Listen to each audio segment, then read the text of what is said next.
There's a certain kind of review or reviewer that I can't stop thinking about. You're on something like Steam, scrolling through games, looking for your next gaming fixation, and then you see something like this. Not recommended. 1,284 hours on record. Do not buy. 1,284 hours. I mean, that's 53 days. That's almost 2 months of an entire human life awake, alive, choosing repeatedly over and over again to load this game back up. And the verdict at the end of all of that time, don't buy it. And right below that is a review saying, recommended, 12 hours on record, amazing game. 12 hours, big thumbs up. 1,200 hours, big thumbs down. What? How is this happening?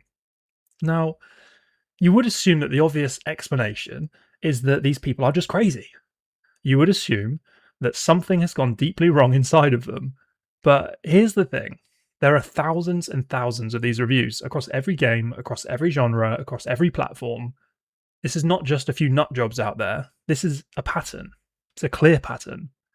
And patterns that are this consistent, they're never random. They're always a fingerprint. And they're a fingerprint on how the human brain actually works. And once you see what's really going on here, you're never going to read a review in the same way ever again. So let's solve it. Why do we choose to destroy the things that we love the most? So why don't we start with the probably most insane part of the review, the hours. So your gut is probably telling you that 1,284 hours of playing probably equals 1,284 hours of enjoyment or fun. So a negative review with this many hours just doesn't make any sense. If it was really that bad, why did you keep going? Why did you keep playing? And that logic feels pretty airtight, but the problem is that your brain doesn't do that logic. It doesn't do that logic even slightly. So in 1993, a psychologist named Daniel Kahneman, who, by the way, would later go on to win a Nobel Prize, so props to Danny Boy, he once ran a now famous experiment where he had to have people submerge their hands in painfully cold water. One version of this, 60 seconds of pure pain, done. The other version, same 60 seconds of pain, but plus an additional 30 seconds. But in those additional 30 seconds, the water was very slightly warmer. Still unpleasant, still painful, just less so. So the second group endured more pain total, objectively, mathematically, more pain. But when Kahneman said, which experience would you rather repeat? Most people chose the longer one, the one with the more pain, the more suffering. So why?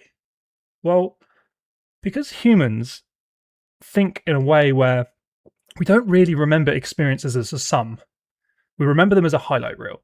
Specifically, we remember them in two frames. We will always remember the most intense moment and the finish or the end.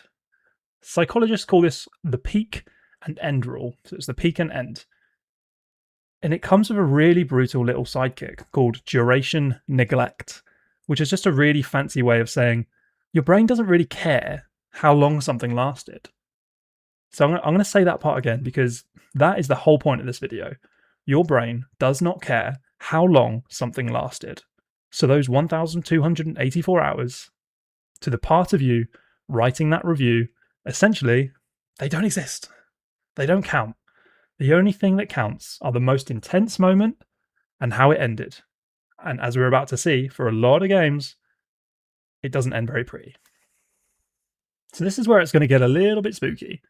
Kahneman, or Danny Boy, as we're now going to call him, so he argued that you're not actually one person, which sounds crazy. He argued you're actually two people, and these two people barely talk to each other, much like a worn-down married couple.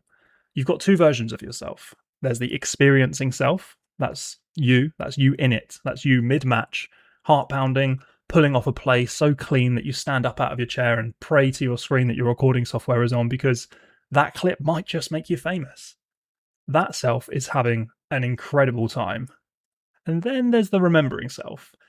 This is the version of you that sits back afterwards, sits there with their arms crossed, and just deciding what the whole thing meant.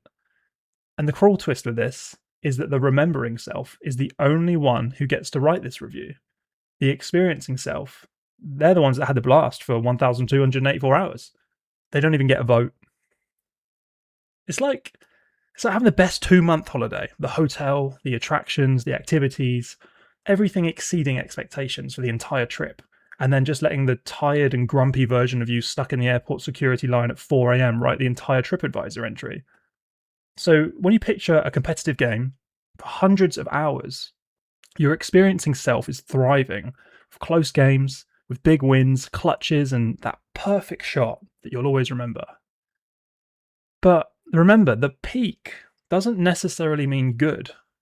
So what defines a peak moment in your memory snapshot? Well, often it's the rage. Often it's the disappointment. It's the match that got stolen by a cheater. It's those really significant losses. It's not the wins. And the ending, the reason that you finally put the game down, is usually just whatever broke you enough to make you walk away. So your peak is likely just pain, and your end is likely also just pain. The remembering self just looks at those two frames next to each other, ignores the entire 1,284 hours entirely, and just types, "Don't buy it, not recommended." I mean, it's not lying, but it's only telling you about 2 paragraphs from a 2-month trip. So if all of this is true, then this raises a second mystery entirely. If the user experience became so bad, if the peaks were so awful, why didn't they leave at hour 200? Why would you grind all the way to 1,284? And for that, you'll have to meet the most reliable and relatable cognitive bias ever discovered. It's called the sunk cost fallacy. So in 1985, researchers Hal Arquez and Catherine Bloomer, they ran a beautiful, simple study. They sold people season tickets to a theatre, but they secretly gave some of the buyers a random discount. Same seats, same shows. The only difference was how much each person paid up front. The result of this was the people who actually paid full price attended significantly more plays, especially early on. Even the plays that they didn't really want to see. And it's not because the shows were better, purely because they'd spent more money and they felt like skipping it was just a waste. That, in definition, is what sunk cost is. We make decisions based off of things that we've already put in, whether it's time or money, not on what's actually good for us moving forward. Even though that past investment is gone, just do it right now. Think about a game that you've played and you've just kept playing it because you felt like you should, rather than because you were genuinely excited to play it. We can map sunk cost onto a game with hundreds of hours in it. You've got the rank, you've got the unlocks, you've the skills that you bled for. Quitting doesn't really feel like freedom. It feels like setting all of that stuff on fire. So you queue up for one more game, and one more game, then one more game. And that one more game has personally ended more relationships than I'm legally allowed to discuss. There's even a cruel little detail in the research here. Studies have linked a stronger pull towards sunk cost with negative thoughts. That mental loop of chewing on something over and over and over again, which might be the most gamer sentence ever written by science. The more you can't stop thinking about that bad game, the harder it is to quit that bad game. Anyone who's played Rocket League should be familiar with this feeling. And look, if you think I'm describing a very small percentage, tiny handful of people, then let me quickly introduce you to the internet. There's a player out there with over 3,000 hours in a survival game called Conan Exiles. They left a negative review. 3,000 hours. That is 6 months straight. No sleep, no breaks, no time for food, no toilet, just 6 months of pure gaming. DayZ has a legendary review from someone online who has, after 227 hours, they essentially announced that they'd had enough, and the review simply said, 227 hours of "I hate this." War Thunder went through a stretch where players with hundreds of hours were flipping to negative reviews en masse because of balance changes. These people who clearly loved the game enough to master it, turning on it precisely because they'd mastered it. And probably my personal favourite category here, the philosophers. One reviewer summed up the entire phenomenon with brutal honesty by saying, "I enjoyed every hour, and at the end, I felt empty. I felt empty. And I asked myself, what was it all for?" Which is, frankly, a little bit more existential than I signed up for a review page, but here we are. The video is going to continue. There's even a perfect twin for this, right?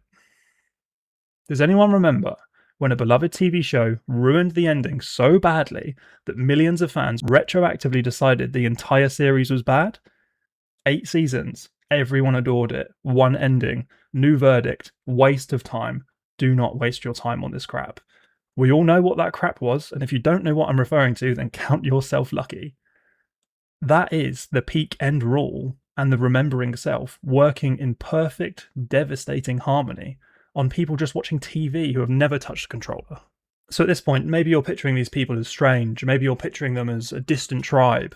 Well, let me fix that for you. I have 1,900 hours in Rocket League. I left it a negative review. I also have 1,500 hours in Apex Legends. I also left that one a negative review.